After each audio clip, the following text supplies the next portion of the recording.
આજનો એજન્ડા આજે અમદાવાદના કાંકરિયા તળાવની પાળેથી એ કાંકરિયા તળાવ જે અમદાવાદની ઓળખ છે, જે ગુજરાતની ઓળખ છે અને વૈશ્વિક ફલક પર જે ભારતની ઓળખ છે અને તેનો આગવો ઇતિહાસ પણ છે, અને આવો જ એક આગવો ઇતિહાસ અને વૈશ્વિક ફલક પર દેશની ઓળખ છે, એની વાત કરવી છે કવર સ્ટોરીમાં પાવાગઢ મંદિરની. એક એવું મંદિર કે જેને 5 સદીઓ બાદ પોતાનું મૂળ સ્વરૂપ પાછું મળ્યું છે, અને તેની પાછળ જો કોઈ એક વ્યક્તિની મહેનત હોય તો એ છે વડાપ્રધાન નરેન્દ્ર મોદીની. જી હા, વડાપ્રધાન નરેન્દ્ર મોદી આજે ગુજરાતની મુલાકાતે હતા. આજે પાવાગઢની તેમણે મુલાકાત લીધી અને 5 સદીથી જે મંદિર પર ધજા નહોતી ચડી ત્યાં ધજા ચડાવાઈ. એની સાથે જ આજનો દિવસ માતૃવંદનાનો દિવસ વડાપ્રધાન માટે રહ્યો, કારણ કે દિવસની શરૂઆત માતાના ચરણ પખાળીને કરી, કારણ કે 100મા વર્ષમાં હીરાબાએ પ્રવેશ કર્યો છે. આજે માતા અને પુત્રનું ફરી એકવાર એ મિલન, ફરી એ ભાવુક દ્રશ્યો જોવા મળ્યા, અને સાથે જ કરોડો, હજારો કરોડો રૂપિયાના વિકાસ કાર્યોના લોકાર્પણ અને ખાતમુહૂર્ત પણ થયા.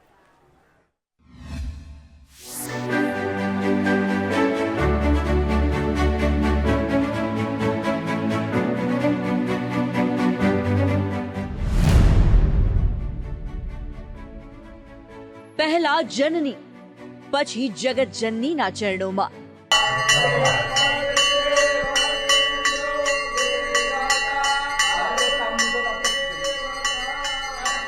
પાવાગઢમાં 500 વર્ષે લહેરાઈ ધજા.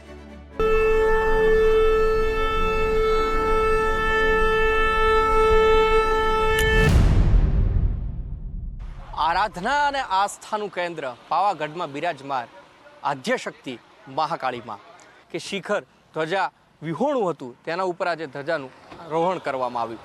હિન્દુ ધર્મનું એક સ્વપ્ન હતું કે શિખર ઉપર ધ્વજા ન હોય ત્યાં સુધી મંદિર પૂર્ણ ન કહેવાય. એ આજે સપનું સાકાર થયું છે. 5 शताब्दी तक मां काली के शिखर पर ध्वजा नहीं फहरी थी. आज मां काली के शिखर पर ध्वजा. કહેવાય છે કે માના ચરણોમાં સંસાર વસેલો છે, પછી તે જન્મદાત્રી હોય કે પછી જગત જનની.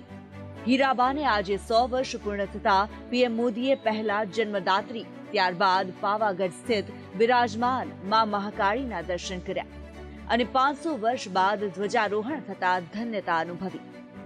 लेकिन शक्ति सुप्त नहीं होती है, शक्ति कभी लुप्त नहीं होती है. और सोमनाथ द्वारकेश की आशीर्वाद से ही गुजरात गरवी गुजरात बना है. गुजरात के महान कवि नर्मद ने गुजरात की सांस्कृतिक महिमा का वर्णन करते हुए लिखा है, उत्तर मामा अंबा मात, पूरब में काली मात, छे दक्षिण दिशाમાં કરતા રક્ષા કુંતેશ્વર મહાદેવ ને સોમનાથ ને દ્વારકે से पश्चिम केरा देव छे, सहाय मां साक्षात जय जय गरवी गुजरात. आज गुजरात की यही पहचान आसमान छू रही है. હવે વાત વડોદરાની કરીએ તો પ્રધાનમંત્રી નરેન્દ્ર મોદી આજે વડોદરા આવ્યા ત્યારે મેં જોયું કે છેલ્લા 7 દિવસથી સમગ્ર તંત્ર હોય કે લોકો હોય તેઓ આતુરતાથી પ્રધાનમંત્રી નરેન્દ્ર મોદીની રાહ જોઈ રહ્યા હતા. સમગ્ર શહેરને શણગારવામાં આવ્યું હતું. ત્યારબાદ જ્યારે આજે મેં જોયું કે જ્યારે પ્રધાનમંત્રી આવ્યા ત્યારે 10 વાગ્યાનો સમય હતો, પરંતુ વડોદરા શહેરમાં લેપ્રસી મેદાન ખાતે વહેલી સવારે 8 વાગ્યાથી જ લોકોની અવરજવર શરૂ થઈ ગઈ હતી અને મોદીજી ક્યારે આવશે તેની રાહ જોવાતી હતી. મોટી સંખ્યામાં મહિલાઓ કેસરી કલરની ટોપી પહેરીને ઉમટી પડી હતી અને મોદીજીના નારા લગાવતી હતી. સાથે જ મોદીજી ક્યારે આવે તેની પણ આતુરતાથી રાહ જોવાતી હતી. મોટી સંખ્યામાં યુવક યુવતીઓ કાર્યકરો લેપ્રસી મેદાન ખાતે. વાત માતા અને પુત્ર વચ્ચેના સંબંધોના સેતુની હોય કે પછી આસ્થાની, વડાપ્રધાન નરેન્દ્ર મોદીએ વિધાનસભાની ચૂંટણી પહેલા ફરી એકવાર તમામ રાજનેતાઓની બોલતી બંધ કરીને એક તીરથી 2 નિશાન તાકી દીધા છે. પાવાગઢમાં ધ્વજારોહણ કર્યા બાદ તેઓ સીધા જ વડોદરા પહોંચ્યા હતા, જ્યારે તેમનું ઉષ્માભેર સ્વાગત કરવામાં આવ્યું હતું. જ્યાં પીએમ મોદીએ 21,000 કરોડથી વધુના પ્રોજેક્ટનું લોકાર્પણ કરી આવાસના મકાનોની ચાવી મહિલાઓને તેમના હાથમાં આપી હતી. પીએમ મોદીએ આ અવસરે કહ્યું કે વડોદરાએ મને એક માં તેના બાળકને સાચવે તે રીતે સાચવ્યો છે. આજનો દિવસ તેમના માટે માતૃવંદના સમાન છે. और अभी मातृशक्ति के विराट रूप के दर्शन करके इस विराट मातृशक्ति के दर्शन किए. मुझे खुशी है कि संस्कार नगरी वडोदरा से आज जब करीब 21,000 करोड़ रुपए के डेवलपमेंट प्रोजेक्ट्स का लोकार्पण और शिलान्यास हुआ है. રાજકારણમાં કહેવાય છે કે ટાઈમિંગ ખૂબ જ મહત્વપૂર્ણ હોય છે. એ વાત વડાપ્રધાન ખૂબ સારી રીતે જાણે છે અને સમજે પણ છે. તેથી જ મિશન મધ્ય ગુજરાત હેઠળ કુલ 61 બેઠકો સ્ટ્રોંગ કરવાના શ્રી ગણેશ જાણે ભાજપે આજથી જ શરૂ કરી નાખ્યા છે. અમદાવાદની 21 બેઠક, વડોદરાની 10, આણંદની 7, ખેડાની 7, મહીસાગરની 2, પંચમહાલની 5, દાહોદની 6 જ્યારે છોટાઉદેપુરની 3 બેઠકો પર ભાજપ હવે એડી ચોટીનું જોર લગાવી રહ્યું છે. બ્યુરો રિપોર્ટ, સંદેશ ન્યૂઝ. અને જ્યારે તાલમેલ હોય, જ્યારે તમારા સિનિયર્સનો સાથ મળતો હોય, ત્યારે વાત જ કંઈક જુદી થઈ જાય છે. અને આજે આવું જ કંઈક જોવા મળ્યું. આમ તો વડાપ્રધાન નરેન્દ્ર મોદી પોતાના કડક સ્વભાવ માટે જાણીતા છે. જ્યારે સંચાલન કરવાનું હોય રાજ્યનું કે પછી દેશનું, પણ આજે એક અદ્ભુત ઘટના સામે આવી. જ્યારે વડોદરાની અંદર સભામાં મુખ્યમંત્રી પોતાનું વક્તવ્ય આપી અને બાજુમાં જઈને બેઠા પ્રધાનમંત્રીએ તેમની પીઠ થપથપાવી અને એની અસર, એના પડઘા જોવા મળ્યા છેક અમદાવાદમાં. મુખ્યમંત્રી અમદાવાદમાં આવ્યા ગોતામાં અને સીધું જ પ્રજાને કહ્યું, બોલો શું તકલીફ છે, બધી જ સમસ્યાઓ હલ થઈ જશે. અમારા કોર્પોરેટરને મળ્યા હોય તોય તમારું કામ થઈ જાય ને થઈ જાય. અમારા કોર્પોરેટરને મળ્યા હોય તોય તમારું કામ થઈ જાય ને થઈ જાય. આ દ્રશ્યો ઘણું કહી જાય છે. દેશના વડાપ્રધાન અને ગુજરાતના મુખ્યમંત્રી વચ્ચે કેવો સંબંધ હશે તેનું પ્રમાણ આપી જાય છે. જે રીતે વડોદરામાં સભા ગજવ્યા બાદ પીએમ મોદીએ ભૂપેન્દ્ર પટેલની પીઠ થપથપાવી અને શાબાશી આપી તેનો જોશીલો અંદાજ અમદાવાદમાં પણ જોવા મળ્યો. બધાને ભારતીય જનતા પાર્ટીના સદસ્ય થવું છે ને? થવું છે ને બધાને? હા તો પાડો જોરથી. અહીંયા સંભળાય ને બધાને. મુખ્યમંત્રી ભૂપેન્દ્ર પટેલ અમદાવાદના ગોતામાં ભાજપના સદસ્યતા અભિયાનને વેગ આપવા પહોંચ્યા હતા. ભાજપના હોદ્દેદારો અને કાર્યકરોની ઉપસ્થિતિ વચ્ચે પીએમ મોદીએ થપથપાવેલી પીઠનો આગવો અંદાજ પણ નજરે ચડ્યો હતો. કામ તો થાય છે ને બધા તમારા? કઈ તકલીફ પડે છે? કઈ તકલીફ પડે તો અમે બેઠા જ, તમને ચિંતા નથી કરવાની, હા પડવાની કે હા તકલીફ પડે છે. આજે વિશ્વાસ સાથે મુખ્યમંત્રી બોલી રહ્યા છે તેનું પ્રમાણ કદાચ આ દ્રશ્યો છે. બ્યુરો રિપોર્ટ, સંદેશ ન્યૂઝ. અમદાવાદના વાતાવરણમાં પણ પલટો આવ્યો છે. અહીંયા મણિનગર વિસ્તારમાં જ્યારે કાંકરિયાની તળાવની પાળેથી આ સમાચાર હું આપને આપી રહ્યો છું લાઈવ, ત્યારે અહીં ઠંડક તો પ્રસરી જ છે, છાંટા પણ આવી રહ્યા છે વરસાદના. પણ દેશની અંદર આગ સળગી રહી છે. વિરોધની વાત કરવી છે, અગ્નિપથ પર આક્રોશની. અને અગ્નિપથ પર આ આક્રોશ એટલી હદે વકર્યો કે આખરે રક્ષા મંત્રાલયે તેમાં ફેરફાર માટે કેટલાક સૂચનો સ્વીકારવા પડ્યા અને કેટલાક સૂચનોના ફેરફાર પણ થયા. ત્યારે ક્યાં ક્યાં આજે આગ લાગી, આખરે આ આગ ગુજરાતની અંદર ક્યાંથી પ્રવેશી છે અને શું ફેરફાર કર્યા છે આ યોજનાની અંદર કેન્દ્રીય રક્ષા મંત્રાલય, હવે જુઓ.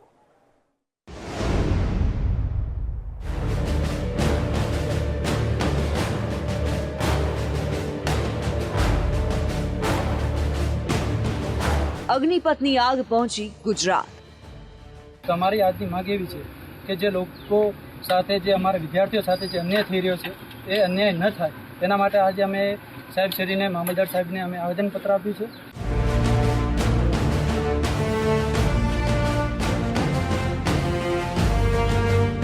દેશભરમાં સતત 4 દિવસથી વિરોધ.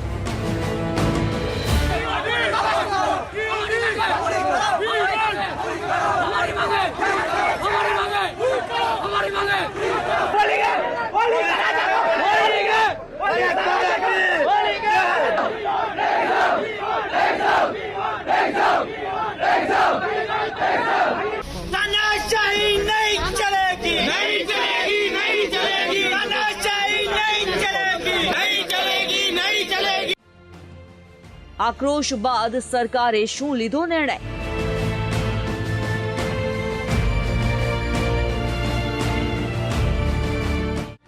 14 જૂનના રોજ સરકારે સૈન્ય શક્તિમાં વધારો કરવા અગ્નિપથ યોજના લોન્ચ કરી, જેનો વિરોધ સતત 4 દિવસથી દેશભરમાં થઈ રહ્યો છે. આ વિરોધમાં ગુજરાત ગઈકાલ સુધી તો શાંત હતું. જો કે યોજનાના ચોથા દિવસે જામનગર અને બનાસકાંઠામાં વિરોધનો અવાજ ઉઠ્યો હતો. જામનગરમાં આર્મી કેમ્પ પાસે મોટી સંખ્યામાં યુવાનો એકઠા થયા હતા, જેને જોતા લોખંડી કાફલો ગોઠવી દેવામાં આવ્યો હતો. તો બીજી તરફ બનાસકાંઠાના ધાનેરામાં મામલતદારને આવેદનપત્ર પાઠવવામાં આવ્યું હતું. જે પણ અમારા મુદ્દા હતા એજ રિલે સેક્શનના, ટીઓડીના, અથવા તો અમારી મેઇન મુદ્દો તો એ જ હતો કે 1.5 વર્ષથી જે પેન્ડિંગ એક્ઝામ છે એ ક્લિયર કરાવવાનો હતો. અને અમે સીઓ સરને તે લેટર આપી દીધો અને સીઓ સરે અમને એવું કીધું કે હું ઉપર લેવલ સુધી હું લેટર તે મોકલીશ. અને મને એવું લાગે છે કે ઉપર લેવલથી પોઝિટિવ રિવ્યૂ આવશે. તો દેશના 13 રાજ્યોમાં આજે ફરી હિંસક દ્રશ્યો અગ્નિપથ योजनाને રદ કરવાને લઈને થયા. 4 साल बाद जो मान लीजिए जो बच्चा 17 से लेकर 21 साल के 4 साल के अंदर में जो अपना नौकरी लगाएगा, 25 साल बाद 4 साल नौकरी करेगा, उसके बाद उसको आप जो है कागज दे दीजिएगा. वो कागज को लेकर ना उसको कोई भी अपना रिक्वायरमेंट में जा सकता है, ना कोई बैंक में जाएगा, ना रेलवे में जाएगा, कुछ भी छूट नहीं रहेगी. वो कागज से लेकर भाजी पूरी खाएगा कागज में वो लेकर. हम लोग का 2 साल से सी एग्जाम कंडक्ट नहीं किया गया है और टूर ऑफ ड्यूटी थोपा गया है, जो बता जा रहा है कि 2 साल के बाद हमारा सी एग्जाम कैंसिल कर दिया गया है. वो सरकार ने क्या किया उसका हमें आंसर चाहिए और टीओडी का हम घोर विरोध करते हैं. इसीलिए हम लोग आज का रैली, इसीलिए हम लोग का प्रोग्राम किया हुआ. પાછલા 4 દિવસથી થઈ રહેલા વિરોધ પ્રદર્શનને જોતા ગૃહ મંત્રાલયે મહત્વપૂર્ણ નિર્ણય કર્યો છે. આસામ રાઇફલ્સ અને સીએપીએફમાં 10% જગ્યા આરક્ષિત રહેશે, જ્યારે મહત્તમ વય મર્યાદામાં 3 વર્ષ સુધીની છૂટ આપવામાં આવશે. જેના ભાગરૂપે પ્રથમ બેઝની વય મર્યાદામાં 5 વર્ષની છૂટ આપવામાં આવશે. તો 4 વર્ષ પૂર્ણ કરનાર અગ્નિવીરોને આરક્ષણ આપી 4 વર્ષ બાદ નિવૃત્ત થનાર અગ્નિવીરને સસ્તા વ્યાજ દરે લોન પણ આપવામાં આવશે. ખોટી ભ્રમણા અને સાચી હકીકત વચ્ચે એર ચીફ માર્શલ અને નેવી ચીફનું શું કહેવું છે તે પણ જાણીએ. इस स्कीम के द्वारा बहुत लोगों को अवसर मिलेगा 4 साल सेवा में फौज में सेवा करने का, और उसके बाद जब बाहर जाएंगे तब उनको अपॉर्चुनिटीज़ 3-4 किस्म की मिलेंगे. या तो हायर एजुकेशन परस्यू कर सकते हैं, या तो नौकरी मिलेगी उनको, जिसके लिए फ़िलहाल ही आपने सुना होगा कि कुछ एजेंसीज़ ने एश्योरेंस दिया है कि प्राथमिकता दी जाएगी अग्निवीरों के लिए. और तीसरी बात है अपने जो सेविंग्स हैं उनके, उसकी तहत से अपना वेंचर शुरू कर सकते हैं, एंटरप्रेन्योर्स बन सकते हैं. बहुत अच्छा स्कीम है और मेरे ख्याल से इसमें सबके लिए फ़ायदा है. लेकिन मेरे ख्याल से लोगों को इसके बारे में ज़्यादा अंडरस्टैंडिंग नहीं हुआ है या मिसअंडरस्टैंडिंग हो गया. तो हमने रीच आउट किया है, हमने कम्युनिकेट किया है इसके बारे में, लेकिन कुछ लोगों को ठीक से इसको मालूम नहीं पड़ा होगा, तो इसलिए डाउट होगा. लेकिन ये वायलेंस और प्रोटेस्ट वगैरह सही तरीका नहीं है. માં ભૂમિની રક્ષા કરવી સારી વાત છે, રાષ્ટ્રહિત માટે અવાજ ઉઠાવવો ઉત્તમ વાત છે, પણ રાષ્ટ્રની સંપત્તિને નુકસાન પહોંચાડવું તે કેટલું યોગ્ય છે તે ભારત માતાના સપૂતોએ એક વખત વિચારવાની જરૂર છે. બ્યુરો રિપોર્ટ, સંદેશ ન્યૂઝ. કાશ્મીરની શાંતિ કેટલાક લોકોને ખટકી રહી છે. કાશ્મીરનો વિકાસ કેટલાક લોકોથી નથી જોવાઈ રહ્યો અને આતંકીઓના સહારે કાશ્મીરમાં હિંસા ફેલાવવાનું, અશાંતિ ફેલાવવાનું ષડયંત્ર ચાલી રહ્યું છે. પણ સુરક્ષા દળો પણ તૈનાત છે અને અહીંયા અડીખમ ઊભા છે. એક જ વર્ષની અંદર ઓપરેશન ઓલ આઉટ અંતર્ગત 100થી વધારે આતંકીઓનો ખાત્મો બોલાવવામાં આવ્યો છે અને આતંકીઓનો કોઈ ધર્મ નથી હોતો એની વધુ એકવાર સાબિતી અહીંયા કાશ્મીરમાં જ મળી છે.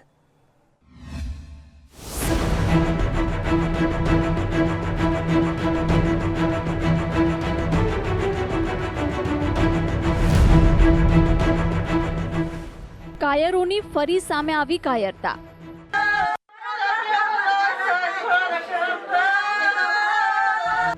ઘાટીમાં વધુ એક ટાર્ગેટ કિલિંગ ઘટના, ખેતરમાં મળી લાશ. फ़ोन पर मैंने सुना घर पर फारूक अहमद की किलिंग हो गई, बस इतनी पता है मुझे. સબ ઇન્સ્પેક્ટર ફારૂક અહમદ મીરની હત્યા. આતંકવાદીઓનો કોઈ ધર્મ નથી હોતો તે વાતનું પ્રમાણ ખુદ આતંકીઓ જ આપી રહ્યા છે. સામી છાતીએ મોઢું પણ ન બતાવતા અને ISISના ઇશારે દોડીને આવતા કાયર આતંકીઓ હવે ખુદ કાયરતાનું પ્રમાણ પણ આપી રહ્યા છે. જેમની હત્યા આતંકીઓએ કરી છે તેમનું નામ સબ ઇન્સ્પેક્ટર ફારૂક અહમદ મીર છે. તેમનો ગુનો માત્ર એટલું જ હતો કે તેઓ સ્વર્ગની શાંતિ અને અમનને જાળવતા હતા. તેમના પરિવારમાં એક વૃદ્ધ પિતા, પત્ની અને 3 સંતાનો છે. પિતા માટે પુત્રનો, પત્ની માટે પતિનો અને સંતાનો માટે પિતાનો છાંયડો આતંકીઓએ છીનવી લેતા હવે પરિવારમાં માતમના દ્રશ્યો સર્જાયા છે. પુલવામાના પંપોરામાં ફારૂક મીરની હત્યા ખેતરમાં થઈ હતી. મૃતદેહ પાસેથી 2 કારતૂસ પણ મળી આવતા સેનાએ સર્ચ ઓપરેશન વધુ તેજ કરી નાખ્યું છે. बड़ा एक्चुअली नौकरी से लड़का था तो जिसमें काम कर रहा था. कल शाम को अपने खेत पर गया था पानी भरने के लिए. तो घर वालों ने फोन किया तो फोन नहीं उठाया तो घर वाले गए तो वहाँ उसकी लाश 4 लोग जमा करके वहाँ गए तो वहाँ उसकी लाश पाई खेत. जिसके घर में उसका बूढ़ा बाप और उसकी बेटी है, उसकी 2 बेटियाँ और एक लड़का है. वो अल्लाह ही जानता है, क्या कहें. किसी को मालूम ही नहीं से किसी के सामने किसी को मारते नहीं तो बताएंगे उसने मारा. ये मालूम ही नहीं होता है. रात का वाक़ा है, जब सोए सब सो रहे थे. ये अल्लाह ताला की तरफ से शाहमत है और क्या. ये कर रहा है इंसान को अल्लाह की तरफ से. किसको मारना है, कब मरेगा, अल्लाह की तरफ से. મહત્વનું છે કે પાછલા કેટલાક મહિનાથી ધરતીના સ્વર્ગમાં ટાર્ગેટ કિલિંગની હરકતો થઈ રહી છે.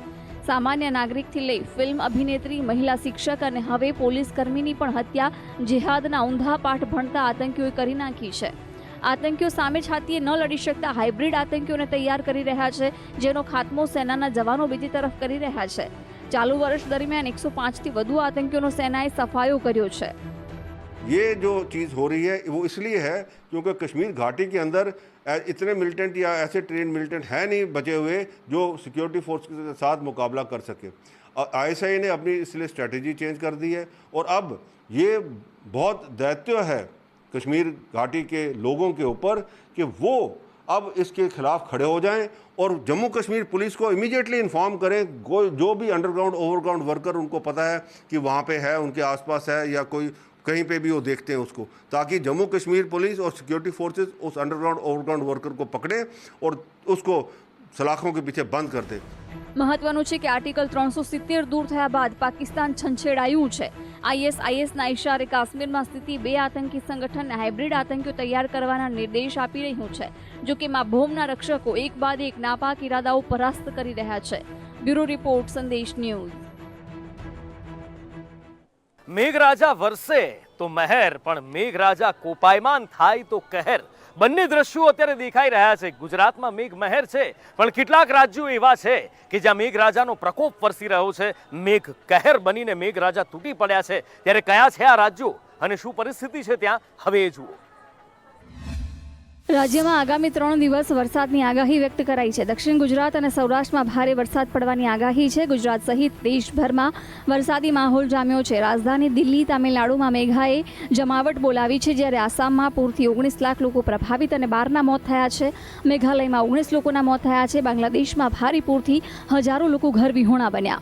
गुजरात रीजन में देखा जाए आपको आइसोलेट रेन एक्सपेक्ट करें up to day 3. Day 4 day 5 में स्टार्टेड है एंड डे 3 से हेवी रेनफॉल वार्निंग भी है गुजरात रीजन में. ये स्पेशली जो साउथ गुजरात के डिस्ट्रिक्ट है, वलसाड, नवसारी, दमन, उस एरिया में. एंड डे 5 में आपको इवन ईस्ट तापी, नर्मदा उस एरिया में हेवी रेनफॉल एक्सपेक्ट कर रहे हैं.